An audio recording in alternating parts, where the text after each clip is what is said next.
Hello everyone, आप सभी का मैं स्वागत करता हूं अपने YouTube channel MAM institute of commerce पे।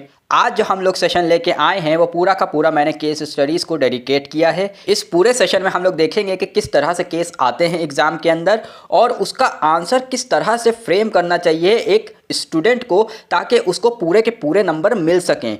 ठीक है, तो ये सेशन बहुत ज़्यादा इम्पॉर्टेंट होने वाला है आप लोग के लिए और आप लोग को इस सेशन को पूरा देख के जाना चाहिए। इसके अंदर मैंने जितने भी अब तक के पास्ट ईयर पेपर में क्वेश्चंस पूछे गए हैं केस स्टडीज़ के और जो भी स्पेसिमेन पेपर के अंदर केस स्टडीज़ के क्वेश्चंस डिस्कस किए गए हैं वो सारे केस स्टडीज़ को कवर किया है, उसको सॉल्व किया है और as per the requirement of ICSE council उस तरीके से मैंने इसको सॉल्व किया है। तो आप लोग को ये सेशन ज़रूर देख के जाना चाहिए ताकि एग्ज़ाम के अंदर जब आप पहुँचें तो वहाँ पे आप लोग इस तरीके से इसको लिखें ताकि आपका नंबर कहीं भी कट ना पाए। ठीक है, एग्जामिनर के पास कोई ऑप्शन ना बचे कि आपको वो मार्क्स ना दे। ठीक है, तो प्लीज़ इस पूरे सेशन को डेडिकेटली देख के जाइएगा और अपने आंसर्स फ्रेमिंग को थोड़ा सा ठीक करके आइएगा ताकि वहाँ पे आपके नंबर किसी भी तरह से कट ना जाएं। तो चलिए वीडियो को स्टार्ट करते हैं। जितने भी बच्चे इस सेशन को देख रहे हैं वो सब जाके कमेंट सेक्शन में फुल मार्क्स लिखें ताकि मुझे पता चल सके कि ज़्यादा से ज़्यादा बच्चों ने इस सेशन को डेडिकेटली अटेंड किया है। ठीक है, तो चलिए हम लोग वीडियो को स्टार्ट करते हैं। सबसे पहला क्वेश्चन आ रहा है हमारे सामने। An association is formed by persons in an industry to protect and promote the interest of the worker. Identify the above and explain any one function that it performs. ठीक, इसके अंदर इसने क्या बात करी है? इस केस के अंदर कहना ये चाह रहा है कि एक एसोसिएशन बनती है लोगों के जरिए से। ठीक है, और वो क्यों बनती है? ताकि वो प्रोटेक्ट कर सके और प्रमोट कर सके किसके इंटरेस्ट को? वर्कर्स के इंटरेस्ट को। ठीक है, तो वो कह रहा है कि आइडेंटिफाई करो। पहला उसने क्वेश्चन क्या कहा कि आइडेंटिफाई करो क्या है ये। ठीक है, दूसरा वो क्या फंक्शन परफॉर्म करता है, कोई एक फंक्शन उसका बताइए। ठीक है, तो चलिए हम लोग इसके आंसर की तरफ बढ़ते हैं। An association formed by people in an industry to protect and promote the interest of worker is called trade union. क्या उसको कहा जाता है? ट्रेड यूनियन कहा जाता है। ये कहाँ से क्वेश्चन आया था? ट्रेड यूनियन के टॉपिक से आपको पूछा गया था। ठीक है, तो एक एसोसिएशन जो लोग मिलके बनाते हैं एक इंडस्ट्री के अंदर ताकि उन वर्कर्स के इंटरेस्ट को प्रोटेक्ट भी किया जा सके और प्रमोट भी किया जा सके, वो कौन होती है? ट्रेड यूनियन होती है। अब इसके अंदर आपके इस टॉपिक के अंदर बहुत सारे इसके फंक्शंस दिए गए थे, तो उसने कोई एक फंक्शन पूछा था तो मैंने यहाँ पे उसको डिस्क्राइब कर दिया है। Function of a trade union is protection. क्या है? प्रोटेक्शन। ठीक है, trade union safeguards the workers against all sorts of exploitation. जितने भी तरह से एक्सप्लॉयट करने की कोशिश करी जाती है उससे क्या करती है ट्रेड यूनियन? अपने वर्कर्स को बचाने की कोशिश करती है बाय द एम्प्लॉयर और political parties. A union provides protection from unfair labour practice and atrocities of management. ठीक है सर, इस तरीके से अगर आप आंसर्स लिख के आएंगे तो आपको इसमें पूरे नंबर मिल जाएंगे। तो चलिए इसी के साथ अगले क्वेश्चन की तरफ हम लोग बढ़ते हैं। क्वेश्चन कह रहा है mister Shah took a health insurance policy of ₹2 lakh. ठीक है, इन्होंने हेल्थ इंश्योरेंस लिया मिस्टर शाह ने। ठीक है, कितने का? 2 लाख का। Without disclosing the proper facts, इन्होंने डिस्क्लोज नहीं किया प्रॉपर फैक्ट्स को, लेकिन इन्होंने इंश्योरेंस कंपनी से इंश्योरेंस ले लिया। After 3 years he was admitted in the hospital due to acute tuberculosis. ठीक है, किस वजह से इनको हॉस्पिटलाइज किया गया? क्योंकि इनके ट्यूबरक्लोसिस हो गया था। ठीक, during investigation it was found that he had been a chain smoker. क्या पता चला इन्वेस्टिगेशन में? कि ये चेन स्मोकर थे फॉर द पास्ट 5 years, पिछले 5 साल से ये चेन स्मोकर थे। ठीक है, तो क्वेश्चन कह रहा है कि will he able to claim health insurance? क्या उनको हेल्थ इंश्योरेंस का क्लेम मिल जाएगा और हाँ या ना? तो क्यों? ठीक, वाई? फिर दूसरा कहता है identify the principle of insurance, कि इसके अंदर कौन से प्रिंसिपल के बारे में डिस्कशन किया जा रहा है। इस केस के अंदर किस प्रिंसिपल के बारे में जो है डिस्कशन किया जा रहा है इंश्योरेंस के। तो चलिए पहली चीज़ हम लोग देखते हैं सबसे पहले वाले आंसर का। कहता है as per the principle of utmost good faith. Utmost good faith कौन सा प्रिंसिपल था सर? सर वाला प्रिंसिपल था जो कहता था कि हमें सारे डिस्क्लोज करने पड़ेंगे फैक्ट्स जिसके ऊपर हम इंश्योरेंस ले रहे हैं। ठीक है, जिस चीज़ का भी हम इंश्योरेंस ले रहे हैं उसका एक एक फैक्ट हमको डिस्क्लोज करना पड़ेगा, लेकिन इन्होंने तो नहीं किया था। ठीक है, तो वही कह रहा है as per the principle of utmost good faith the insuree and the insurer must disclose, ठीक है, insuree and the insurer must disclose each other every material fact to the insurance company while taking the insurance, ठीक है, insurance लेते हुए insurance company को हर चीज़ policy के बारे में डिस्क्लोज करनी है और इंश्योरेंस जो ले रहा है उसको भी अपने मटेरियल फैक्ट्स को डिस्क्लोज करना पड़ेगा। Hence he will not be able to claim health insurance, ठीक है, इस वजह से वो क्या है, हेल्थ इंश्योरेंस क्लेम नहीं कर सकता। क्यों? क्योंकि मिस्टर शाह ने क्या किया था, मिस्टर शाह ने हेल्थ इंश्योरेंस तो लिया था और हेल्थ इंश्योरेंस लेते वक्त उन्होंने इस मटेरियल फैक्ट को डिस्क्लोज ही नहीं किया कि वो चेन स्मोकर हैं, वो भी पिछले 5 सालों से चेन स्मोकर हैं और इस वजह से उनको ट्यूबरक्लोसिस हुआ था। That's why he will not be able to claim health insurance, क्योंकि हेल्थ इंश्योरेंस आपका इंडेमनिटी के प्रिंसिपल पे बेस्ड होता है, ठीक है। लाइफ इंश्योरेंस होता अगर तो लाइफ इंश्योरेंस क्लेम कर लिया जाता, लेकिन हेल्थ इंश्योरेंस क्लेमेबल नहीं है यहाँ पे, ठीक। Identify the principle of insurance दूसरा क्वेश्चन था, तो अटमोस्ट गुड फेथ, ठीक है, प्रिंसिपल ऑफ इंश्योरेंस यहाँ पे कौन सा डिस्कस किया गया था, अटमोस्ट गुड फेथ के बारे में डिस्कस किया गया था। तो चलिए सर इसी के साथ अगले क्वेश्चन की तरफ बढ़ते हैं। आई होप कि आप लोग इस सेशन को बहुत इंजॉय कर रहे होंगे, बहुत ही इंटरेस्टिंग सेशन है और ये आपका लॉस नहीं करवाएगा, ये जो पूरा जो सेशन है इसमें आपका लॉस नहीं होने वाला है, आपका बहुत फायदा होगा, ठीक। आप लोग को एक प्रॉपर तरीके से आंसर लिखना समझ में आएगा कि केस स्टडीज का आंसर कैसे फ्रेम आउट किया जाता है। तो चलिए सर इसी के साथ अगले क्वेश्चन की तरफ बढ़ते हैं जल्दी से। कह रहा है Rita was using a plastic card to withdraw money from a machine, ठीक है, क्या कर रही है, एक प्लास्टिक कार्ड का यूज कर रही है, क्या किस लिए, ताकि वो पैसा निकाल सके, विड्रॉ कर सके, किससे, मशीन से, सेटअप आउटसाइड द बैंक, ठीक है, बैंक के बाहर मशीन सेटअप करी गई है। तो कह रहा है पहला question identify the card, card क्या होगा, The card Rita was using to withdraw money from machine outside the bank is credit card और अ डेबिट कार्ड, या तो वो क्रेडिट कार्ड हो सकता है या फिर वो डेबिट कार्ड हो सकता है, दोनों में से कोई एक कार्ड हो सकता है, ठीक है। अ क्रेडिट कार्ड और a debit card is a plastic card, ठीक है, ये क्या होता है, डेबिट कार्ड हो या क्रेडिट कार्ड हो, ये क्या होता है, प्लास्टिक कार्ड होता है, issued by the bank that allows a customer to access their fund in their bank account to make purchase और withdraw cash from an automated teller machine that is called an ATM, ठीक है। एक ATM होता है जिसके अंदर हम लोग डेबिट कार्ड और क्रेडिट कार्ड को इंसर्ट करते हैं और उससे क्या कर सकते हैं, हम लोग पैसा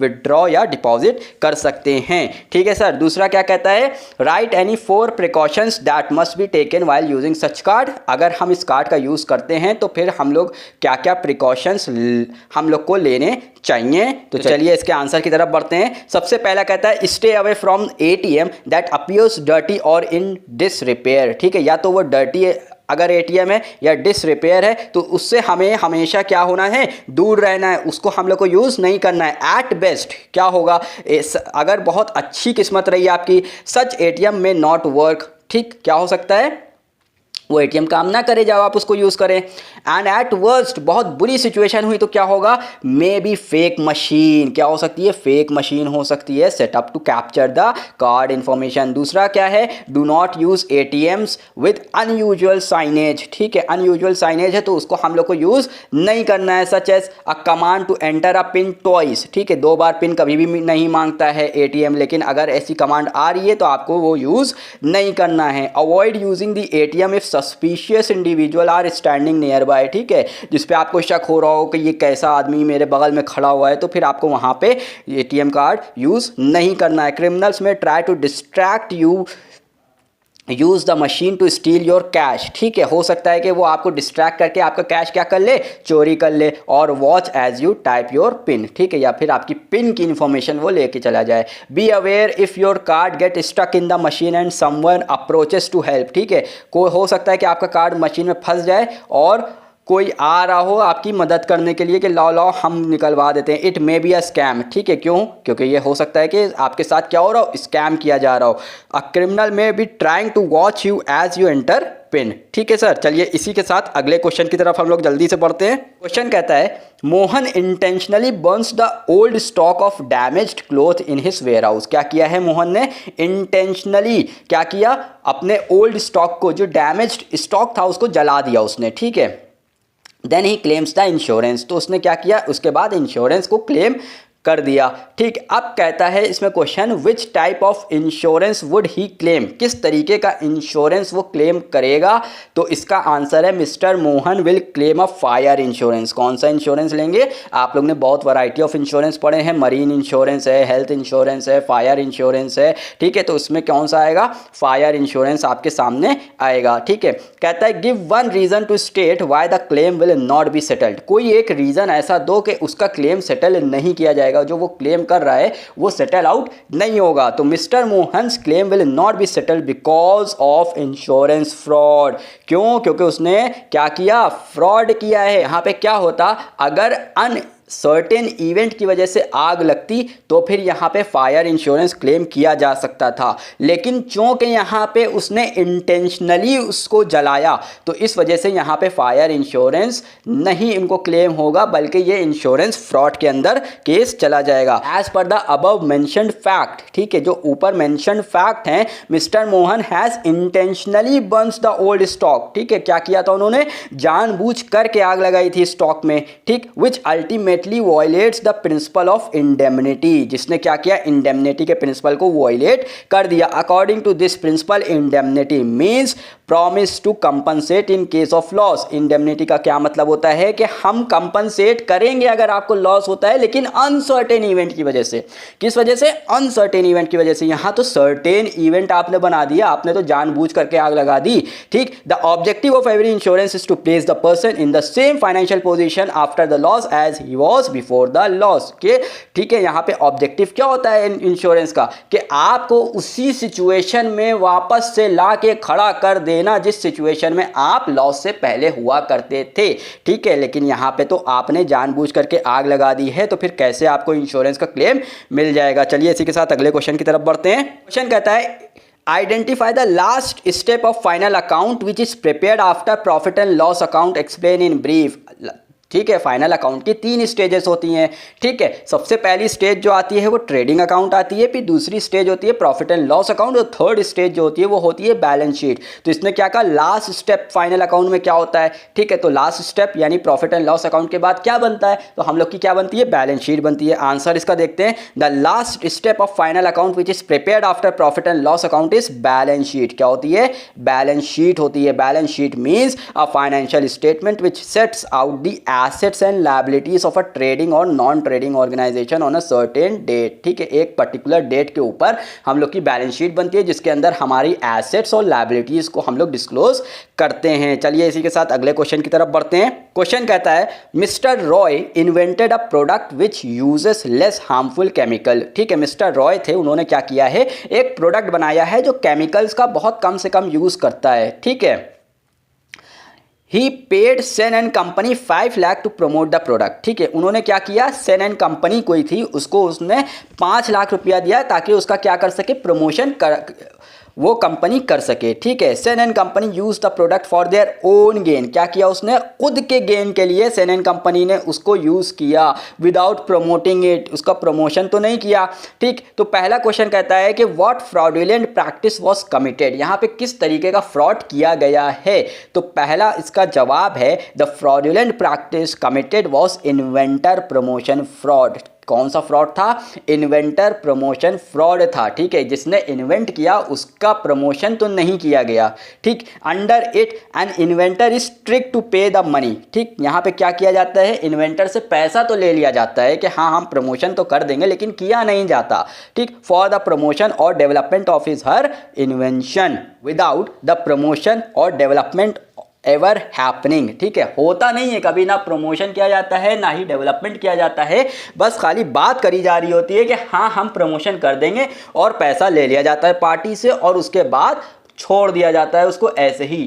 ठीक, दूसरा क्वेश्चन कहता है what action can Mister Roy take. Mister Roy कौन सा एक्शन ले सकते हैं, यहाँ पे Mister Roy can file a case against Sen and company in the consumer forum. ठीक है, कंज्यूमर फोरम में ये जाके केस फाइल कर सकते हैं। चलिए इसी के साथ अगले क्वेश्चन की तरफ बढ़ते हैं। क्वेश्चन कहता है this group of people offer raw material finish product of various services to a business organisation. ठीक है, यहाँ पे क्या करते हैं, फिनिश प्रोडक्ट प्रोवाइड करते हैं, रॉ मटेरियल प्रोवाइड करते हैं, सर्विसेज प्रोवाइड करते हैं, किसको, बिजनेस ऑर्गेनाइजेशन ऑर्गेनाइजेशन को। Identify this group of stakeholder, तो ये कौन से स्टेक होल्डर्स होते हैं? सबसे पहला इसका आंसर मिलता है the above facts clearly state about the group of suppliers as a stakeholders of the commercial organisation. किसके बारे में बात हो रही है यहाँ पे? सप्लायर्स के बारे में बात हो रही है कि सप्लायर यहाँ पे जो है वो स्टेक होल्डर हैं जिनके बारे में ऊपर डिस्कस किया गया है। फिर कहता है give 4 expectation that they may have from the business organisation. वो कौन सी 4 एक्सपेक्टेशन होती हैं इनकी? पहला कहता है fair prices for the supplies made, जो भी सप्लाई की गई है, जो भी उन्होंने सप्लाई किया है मटेरियल, उसका फेयर प्राइस उनको मिले। Regular and timely payment according to credit terms, जो भी आप लोग ने आपस में अग्रीमेंट किया था क्रेडिट टर्म्स के ऊपर, उसमें रेगुलर और टाइमली पेमेंट होता रहे। रेगुलर ऑर्डर्स फॉर सप्लाई, ठीक है, ये ना हो कि एक बार ऑर्डर दिया उसके बाद आपने ऑर्डर ही नहीं दिया, रेगुलर ऑर्डर मिलना चाहिए। Correct information about company's financial position, ठीक है, कंपनी के फाइनेंशियल पोजीशन की बिल्कुल correct and up to date information इनको मिलनी चाहिए। चलिए इसी के साथ अगले क्वेश्चन की तरफ बढ़ते हैं। यह हमारा आखिरी क्वेश्चन है इस सेशन का। कहता है a portion of this type of expenditure is debited to profit and loss account in the current year and the remaining portion is shown as an asset in the balance sheet. ठीक है, कह रहा है कि कुछ हिस्सा इस expense का क्या किया जाता है? प्रॉफिट एंड लॉस अकाउंट में डेबिट साइड पे दिखाया जाता है, एज एन एक्सपेंस इसको ट्रीट किया जाता है। बाकी रिमेनिंग जो अमाउंट रहता है उसको हम लोग एसेट की साइड पे दिखाते हैं बैलेंस शीट के अंदर। तो कहता है identify the type of expenditure, give 2 examples. ठीक, कौन से टाइप ऑफ एक्सपेंडिचर है ये और इसके क्या 2 एग्जाम्पल हो सकते हैं? पहला आंसर इसका है the above paragraph is talking about the deferred revenue expenditure. ठीक है, किसके बारे में डिस्कशन हो रहा है यहाँ पे? Deferred revenue expenditure. Deferred revenue expenditure वो एक्सपेंडिचर होता है जो कुछ हिस्सा उसका प्रॉफिट एंड लॉस अकाउंट में हर साल तोड़ के निकाला जाता है और उसको डेबिट कर दिया जाता है। रिमेनिंग जो अमाउंट होता है उसको हम लोग एसेट साइड पे दिखाते हैं। ठीक है, deferred revenue expenditure refers to the revenue expenses the benefit of which extends beyond the current accounting year. ठीक है, इसका बेनिफिट जो होता है वो करेंट अकाउंटिंग ईयर के बियॉन्ड भी हमको मिलता है। However such expenditure does not result in acquisition of fixed assets और परमानेंट एसेट्स। इसके अंदर कोई भी एज सच हम लोग को एक्विजिशन ऑफ फिक्स एसेट्स नहीं देखने को मिलता है। ठीक है, कौन कौन से ऐसे हो सकते हैं एक्सपेंसेस? पहला हम आपको बता दे रहे हैं example, heavy expenditure on advertisements made, और दूसरा प्रिलिमिनरी एक्सपेंसेस। ठीक है, तो ये 2 तरह के एक्सपेंसेस होते हैं जो हम लोग देखते हैं कि डिफर्ड रेवेन्यू एक्सपेंडिचर होते हैं और इसको क्या किया जाता है? कुछ हिस्सा इसका तोड़ा जाता है हर साल और उसको पीएल में लेके जाते हैं हम लोग डेबिट साइड पे एज अ एक्सपेंस उसको ट्रीट करते हैं। रिमेनिंग अमाउंट को हम लोग कहाँ दिखा देते हैं? हम लोग बैलेंस शीट में एसेट साइड की तरफ दिखा देते हैं। आई होप कि आप लोग को सेशन बहुत पसंद आया होगा और आप लोग ने बहुत इंजॉय किया होगा, और इस सेशन के अंदर आप लोग को ये चीज़ समझ में आई होगी कि किस तरीके से केस स्टडीज़ का आंसर आप लोग को लिख के आना है, ताकि एग्जामिनर को कोई मौका नहीं मिले कि आप लोग के नंबर किसी भी तरह से कट जाएँ। और आप लोग कमेंट सेक्शन में फुल मार्क्स जरूर लिखिएगा ताकि मुझे समझ में आए कि आप लोग ने सेशन को रियली एंजॉय किया है और आप लोग को हर चीज़ समझ में आई है। और इसके अंदर जो भी केसेस हमने कवर किए थे बहुत ही इंपॉर्टेंट थे, जो अब तक के पास्ट ईयर पेपर्स में आ चुके हैं और स्पेसिमेन पेपर में पूछे जा चुके हैं, और उनको सॉल्व करके मैंने आपके सामने रखा था। वीडियो को लाइक करिए, चैनल सब्सक्राइब करिए और दोस्तों तक ज़रूर से ज़रूर शेयर करिए ताकि उन तक भी ये बेनिफिट मिल सके, उन तक भी ये बेनिफिट पहुँच सके। ठीक है, till then goodbye, thank you so much.